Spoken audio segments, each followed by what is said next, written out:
दोस्तों, मेरा नाम है यशराज और आप देख रहे हैं वाई रिपोर्ट। वीडियो शुरू करने से पहले एक रिक्वेस्ट है कि वीडियो को लाइक, सब्सक्राइब और शेयर जरूर करें।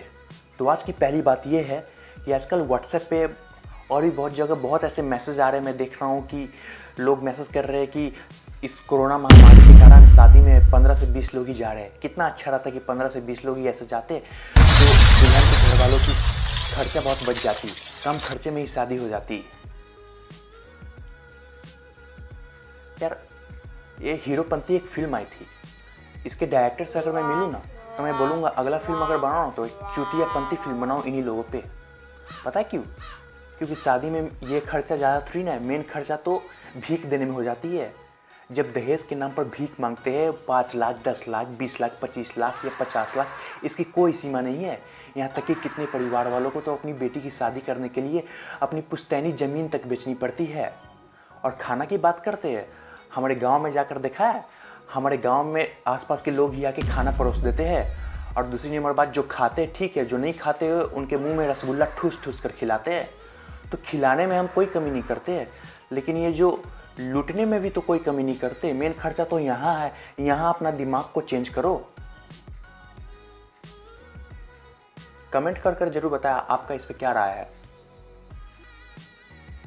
दूसरी बात यह है कि जब सरकार पर दबाव बना कि भारत और चीन सीमा विवाद में क्या हो रहा है हमें बताइए, तो मोदी जी आकर बोलते हैं कि हमारे सीमा में कोई नहीं घुसा है, कोई घुसपैठ नहीं हुई है।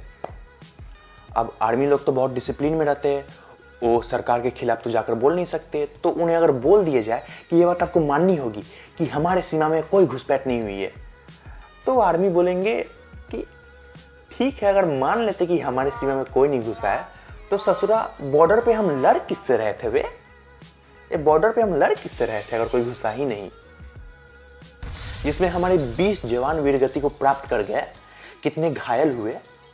अब ये सवाल वापस मोदी जी पे जाएगा। ये कैसे हुआ?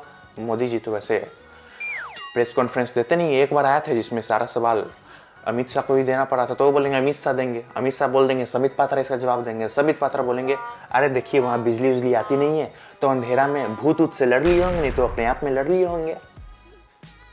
हो गया होगा ऐसा।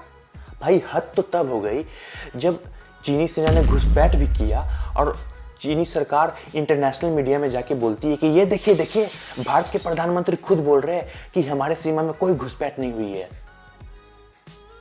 यार, बॉर्डर पे जाके लड़ नहीं सकते हैं हम लोग, लेकिन कम से कम जो सच बात है उसको तो सामने रखे, आर्मी का साथ दे। इस तरह से झूठ फैलाकर क्या फायदा होगा? ट्रेंड चली है कि जब भी हमारे जवान शहीद होते हैं सरकार आके कहती है कि उन्हें खुली छूट मिल गई है, फ्री हैंड दे दी गई है। भाई फ्री हैंड तो पहले भी थी, आपको बस डिसीजन कमांडर के हाथ में रहता था।